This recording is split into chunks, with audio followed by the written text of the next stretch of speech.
সিনথিয়ার কান্না থেমে গেলেও অবনীর কান্না থামে না। সে অনবরত কাঁদতে থাকে। মানুষ তার আপনজনকে হারিয়ে কতটা আঘাত পেতে পারে সেটা অবনীকে দেখে আমি উপলব্ধি করছি। অবনীর মায়ের জন্য অবনীর কান্নাটা শোভা পায়। সে একজন খারাপ মানুষ ছিল, এটা জানার পরেও অবনী তার জন্য চোখের জল ফেলছে। আমারও তো এমন একদিন আসবে যেদিন বাবা মায়ের মৃত্যুতে কাঁদতে হবে। তারা বেঁচে থাকতে আমি তাদের থেকে দূরে দূরে থাকছি, যদিও তারাও আমাকে কাছে টানার চেষ্টা করেনি খুব একটা। তবে ছেলে হিসেবে বাবা মায়ের প্রতি আমারও একটা দায়িত্ব আছে। পৃথিবীতে সব বাবারও তো আর এক হয় না। আমার বাবাও হয়তো একটু আলাদা, তাই আমার সাথে এমন করেছে। অবনী যদি তার মায়ের সবকিছু জানার পরেও মৃত্যুর আগে তার পাশে থেকে সেবা যত্ন করতে পারে, একজন আদর্শ সন্তানের দায়িত্ব পালন করতে পারে, তাহলে আমি কেন পারবো না শেষ বয়সে আমার বাবা মায়ের পাশে থাকতে। সত্যি বলতে অবনীকে দেখে নিজের বাবা মাকে অনেকটা মিস করেছি। এমনটা আগে করিনি, কিন্তু আজ মনে হলো আমার মাও হয়তো আমার জন্য কাঁদে, যেমনটা অবনীর মা মরার আগে অবনীর জন্য কেঁদেছিল। 2 দিন অবনীর ওখানে থাকলাম আমরা, তারপর চলে আসলাম। অবনী এতটাই ভেঙে পড়েছিল যে সে আমার আর সিনথিয়ার সম্পর্কে জানার আগ্রহ প্রকাশ করেনি একটা বারের জন্যও। অথচ আমি ভেবেছিলাম আমাকে আর সিনথিয়াকে এভাবে একসাথে দেখে অবনী অনেক প্রশ্ন করবে, অনেক কিছু জানতে চাইবে, কিন্তু তেমন কিছুই জানতে চাইল না অবনী। তার মানে কি অবনীর ইমোশনগুলো তার মায়ের জন্য ছিল, আমার জন্য ছিল না? সে কি তার মায়ের জন্য আমার কাছে ফোন দিয়ে কান্না করতো? অনেকদিন আগে আমাকে ভালোবাসতে চেয়েছিল, এমন তো না যে আমাকে ভালোবেসেছিল। এতদিন নিশ্চয়ই ভালোবাসার মতো কাউকে খুঁজে নিয়েছে অবনী। আমিও এটাই চেয়েছি।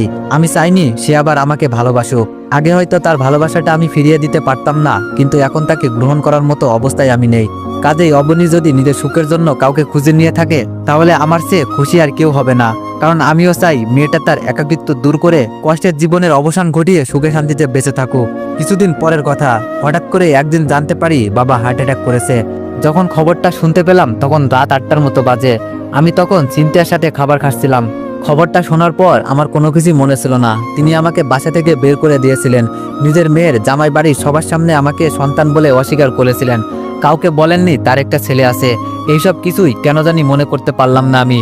শুধু তখন একটা কথাই মনে হলো, হাসপাতালে যেই মানুষটা মৃত্যুর সাথে পাঞ্জা লড়ছে সেই মানুষটা আমার বাবা। মানুষটা আমাকে এই পৃথিবীর আলো দেখিয়েছেন। আমি খাবার টেবিল থেকে উঠে একটা দৌড় মারলাম।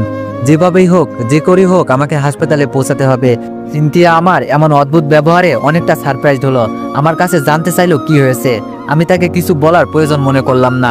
1 ঘন্টার মধ্যে কিভাবে কি করে আমি হাসপাতালে পৌঁছালাম জানি না, তবে পৌঁছালাম। হয়তো বাবা নামের ভালোবাসার শক্তিটাই আমাকে অলৌকিকভাবে পৌঁছে দিয়েছে। আমি হাসপাতালের ভিতরে গিয়ে দেখলাম আমার মা কাঁদছে, বোনটাও এসেছে। সবাইকে কাঁদতে দেখে আমারও চোখ দিয়ে 2 ফোঁটা জল গড়িয়ে পড়লো। একসময় আমি ভেবেছিলাম এরকম বাবার জন্য আমি কখনো নিজের চোখের জল ফেলবো না, কিন্তু ভাগ্যের কি নির্মম পরিহাস, আজকে না চাইতেও আমাকে আমার বাবার জন্য চোখের পানি ফেলতে হচ্ছে।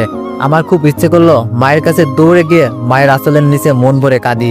কতটা দিন মায়ের সাথে কথা বলিনি আমি কি তাহলে আমার মাকে ভুলে গিয়েছিলাম? মায়ের কান্নাটা আমার সহ্য হচ্ছিল না। আমি কখনোই আমার মাকে এভাবে কাঁদতে দেখিনি। যেই মানুষটা সবসময় হাসি খুশি থাকতো সেই মানুষটার চোখেই আজ জলে ভরা। এই হাসপাতালে এর আগেও আমি এসেছিলাম রাশেদের কাছে। আমি রাশেদকে খুঁজতে লাগলাম। অনেক খোঁজাখুঁজির পর রাশেদের সাথে দেখা হলো। রাশেদ আমার বাবা মাকে চিনত না। আমি বলার পরেই ও চিনতে পারলো। ও যখন বলল ছোট্ট একটা অপারেশন করতে হবে বাবার, তখন আমার ভিতরটা কেঁপে উঠলো, ভয় কাজ করতে লাগলো। আমার মনে হলো আমি আমার জীবনে প্রথমবারের মতো খুব কাছের কাউকে হারাতে যাচ্ছি, যেই মানুষটা আমার বাবা। আমি মানসিকভাবে খুব দুর্বল হয়ে পড়লাম। বাবার রক্তের গ্রুপ আমার সাথে মিলছিল।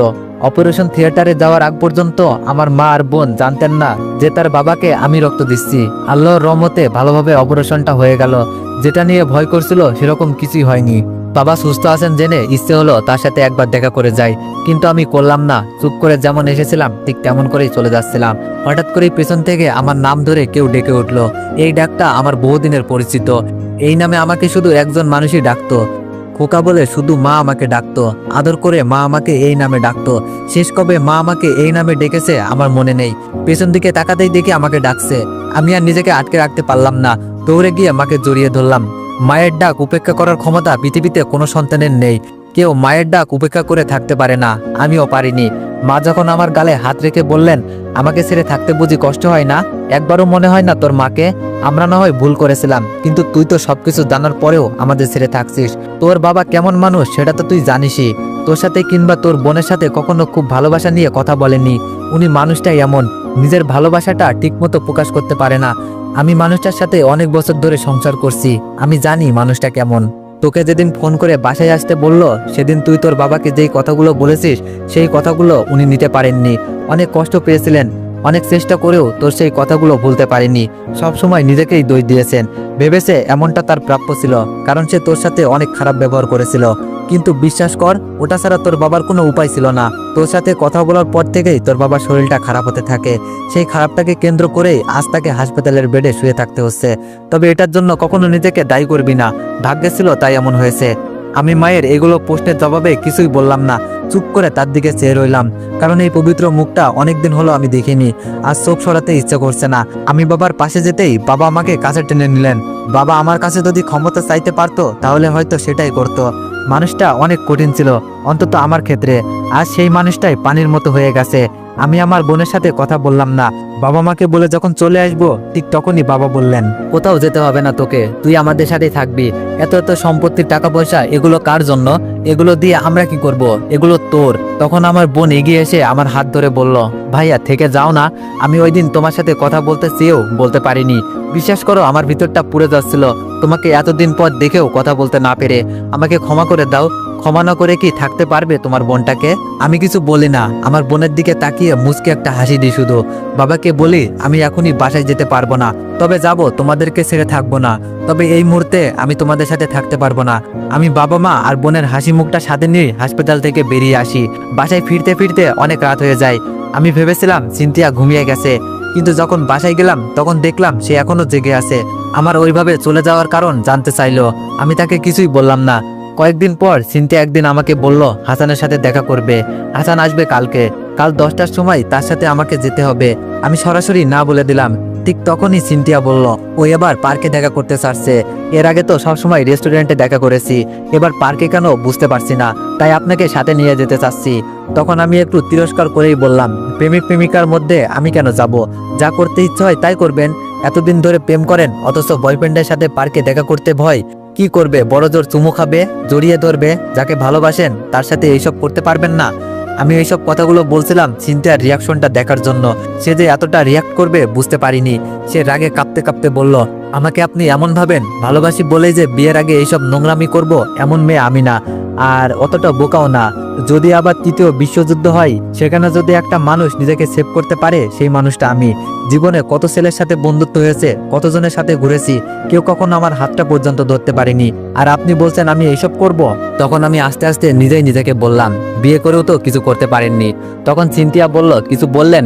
আমি বুঝলাম সিনথিয়া আমার কথাগুলো শুনতে পেয়েছে। আমি বললাম, না না, কিছু বলিনি। পরের দিন 10টার সময় সিনথিয়ার সাথে পার্কে গেলাম সেফটি দেওয়ার জন্য। জামাই হয়ে নিজের বউকে বয়ফ্রেন্ডের সাথে দেখা করার জন্য নিয়ে এসেছি, তাও আবার সেফটি দিতে হবে। অনেক সময় পার হয়ে গেলেও হাসান আসলো না।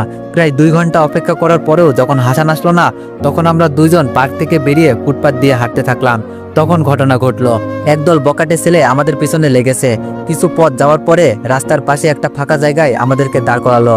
দলনেতার বেশে যেই ছেলেটা ছিল সে আমাদেরকে বলল, তোরা জানোস না এই এরিয়াটা খুব ডেঞ্জারাস? তোদের বাসায় কেউ কি জানে? তোর বাপ মেয়ের নাম্বার দে। তখন সিনথিয়া ওই ছেলেটার কথার মাঝে বলল, আমরা প্রেমিক প্রেমিকা না তো, আমরা দুইজন স্বামী স্ত্রী।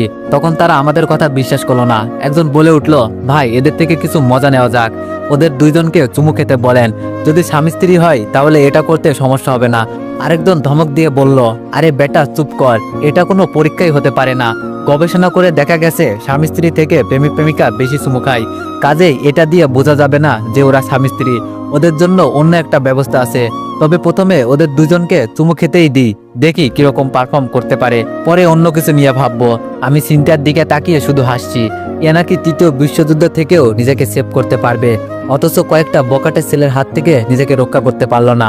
তো এভরিওয়ান, নেক্সট পার্টের জন্য অপেক্ষা করো। ধন্যবাদ।